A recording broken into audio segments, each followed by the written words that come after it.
السلام عليكم. بعد أعوذ بالله من الشيطان الرجيم. بسم الله الرحمن الرحيم. ببركة سيدنا الشيخ Mohamed Fawzi Al-Karkarim, qu'Allah la grâce sanctifie son secret.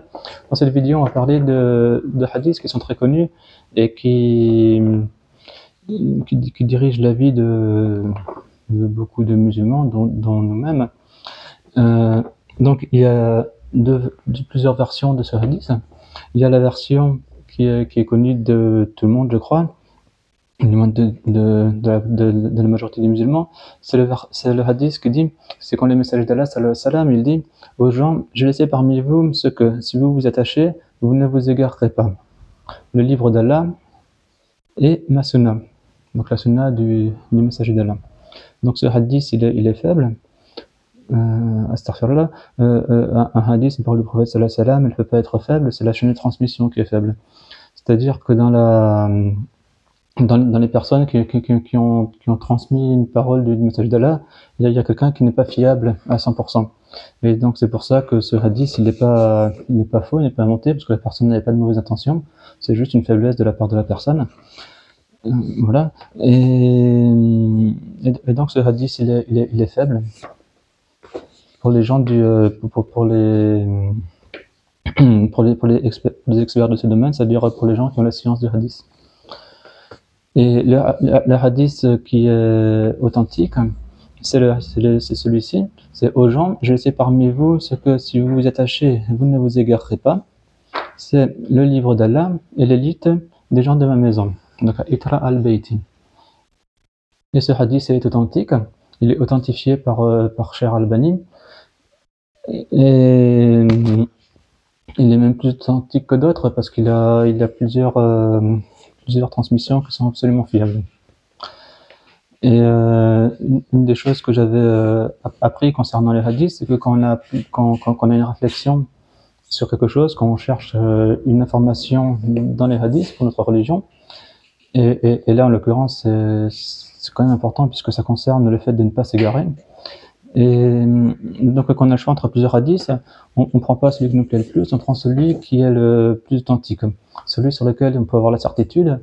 Et si on n'a pas la certitude, si c'est pas possible, on prend celui sur lequel il y a le moins de doutes. Et donc celui qui est le plus authentique, et ben c'est le hadith qui dit qu'on ne s'égarera pas si on s'attache fermement au livre d'Allah et à l'élite des gens de la maison. Alhamdulillah. Et donc ça ne veut pas dire que s'attacher au livre d'Allah et à la sunna, c'est faux. C'est vrai. Mais c'est juste une méthodologie. Et donc dans cette méthodologie, on commence à s'attacher au livre d'Allah. Donc le livre d'Allah, c'est entre guillemets facile, puisque maintenant il y a des livres, il y a du Coran avec l'imprimerie qui sont presque dans chaque famille musulmane, il y a un Coran. J'ai beaucoup d'amis français aussi qui ne sont pas musulmans, qui ont des Corans chez eux parce qu'ils s'intéressent à cela. Et le Coran est disponible gratuitement sur internet, sur des applications. Et pour ceux qui ne savent pas lire, et ben le Coran il est disponible, on peut l'écouter sur Facebook, sur YouTube, en français, en arabe, en version originale, dans beaucoup de langues. Vraiment c'est facile de pouvoir s'attacher au livre d'Allah par la grâce de Dieu, alhamdulillah. En tout cas le livre il est accessible. Et quant à l'élite des gens de la maison du prophète sallallahu alayhi wa sallam, là ça peut être plus difficile parce que ça veut dire que s'attacher à une personne et concernant cette personne, et ben c'est une personne qui, comme on dit le verset concernant les gens de la maison du prophète sallallahu alayhi wa sallam, le verset il dit aux gens de la maison, je n'ai voulu que vous purifier de toute souillure. Ce sont les gens qui ont été purifiés par Allah.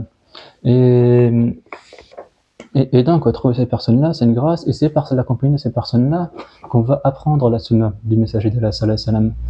Parce que du fait qu'elles ont été purifiées, du coup, elles sont capables de transmettre, par l'autorisation d'Allah, la sunna. Et donc, c'est avec ces personnes-là qu'on va apprendre le livre d'Allah et la sunna du messager d'Allah sallallahu alayhi wa sallam. Alhamdulillah, qu'Allah nous attache fermement au livre d'Allah, ainsi qu'à l'élite des gens de la maison du prophète sallallahu alayhi wa sallam, un attachement jusqu'au bassin par la grâce de Dieu.